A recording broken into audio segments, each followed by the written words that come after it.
Once upon a time, there lived an old woman and an old man in a little cottage beside a forest. One day, the old woman decided to bake a special treat. "I shall bake a gingerbread man," she said. She mixed flour, sugar, ginger, and butter to make the dough, rolled it flat, and cut out a little man. She added raisins for eyes and a cherry for a mouth. Then she popped him into the oven to bake. After a while, she opened the oven door, and out jumped the gingerbread man. He was full of energy and ran straight out of the door, saying, "Run, run as fast as you can. You can't catch me, I'm the gingerbread man." The old woman and the old man ran after him, but the gingerbread man was too quick. He dashed through the garden laughing, "You can't catch me, I'm the gingerbread man." As he ran, he met a cow. "Stop, little man," mooed the cow. "I want to eat you." But the gingerbread man just laughed and said, "I have run away from an old woman and an old man, and I can run away from you." Next he met a horse.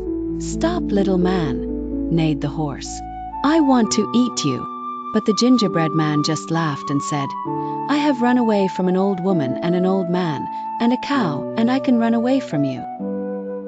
Then he came across a sly fox by the river. The sly fox was very cunning and thought of a plan to catch the gingerbread man. He said, "I don't want to eat you. I want to help you cross the river. Jump on my tail and I'll carry you across."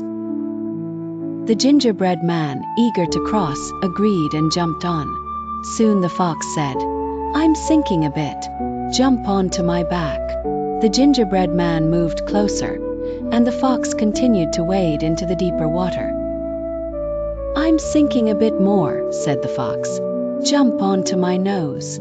Finally, as they reached the middle of the river, the fox flipped the gingerbread man into the air and snapped him up in one gulp.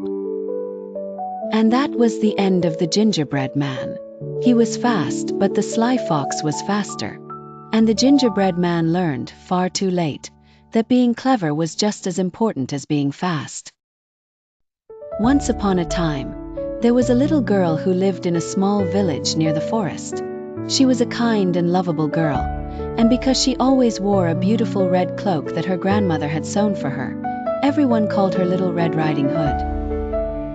One sunny morning, Little Red Riding Hood's mother said to her, "Take this basket of goodies to your grandmother, who is feeling unwell. Remember to stay on the path, and do not talk to strangers." Little Red Riding Hood eagerly took the basket and set out through the forest. As she walked along the path, she enjoyed the sounds of the chirping birds and the gentle rustle of leaves. Suddenly, she met a wolf on the path.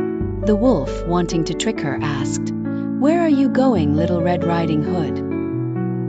Innocently, she replied, "I'm going to my grandmother's house to take care of her."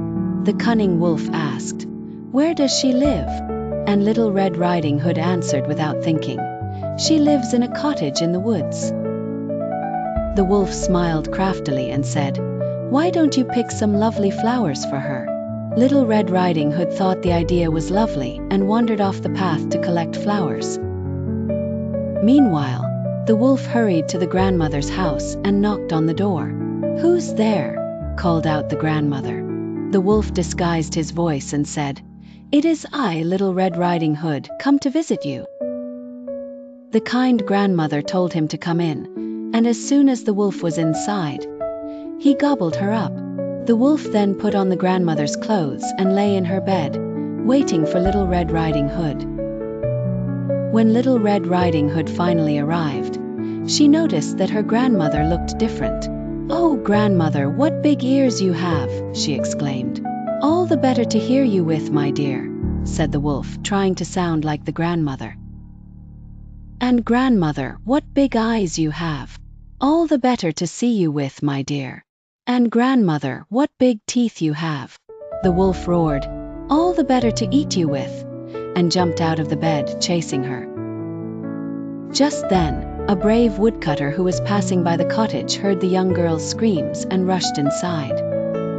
He managed to scare the wolf away, saving Little Red Riding Hood and her grandmother, who was found unharmed because she had hidden in the closet.